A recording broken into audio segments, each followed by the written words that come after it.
si existe en la práctica alguna diferencia entre los alegatos ante la Corte de Apelación y la Corte Suprema. Claro, mira, a ver, en términos muy generales, en términos formales, no hay diferencia en el fondo en cómo se produce la ley, o sea, en la formalidad, ¿no es cierto? Ahora bien, cuando uno alega en la Corte Suprema, estamos alegando frente al máximo tribunal del país, ¿no es cierto? Son 5 ministros, no son 3, las salas son más grandes, entonces hay una cierta solemnidad un poquito distinta, ¿no es cierto? Y en lo formal también, los trámites previos al recurso, dependiendo del recurso que se te pone, pueden ser parecidos. Pero en lo material, digamos, en el planteamiento que hace el abogado en un alegato sí es distinto.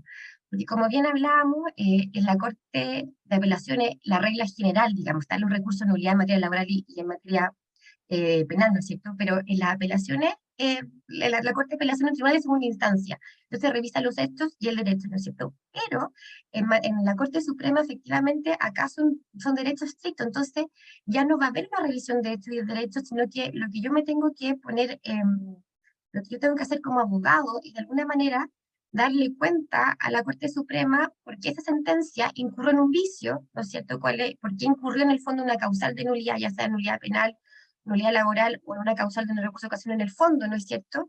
Y argumentar cómo ese vicio influyó sustancialmente en los dispositivos del fallo. Entonces, siempre ante la Corte Suprema, el planteamiento específico va a ser distinto por la naturaleza del recurso y por el tipo de corte. Una corte de derecho estricto de casación, ¿no es cierto? Versus una corte de apelaciones que, en la generalidad de los casos, un tribunal de segunda instancia que va a revisar los hechos y el derecho. Mm.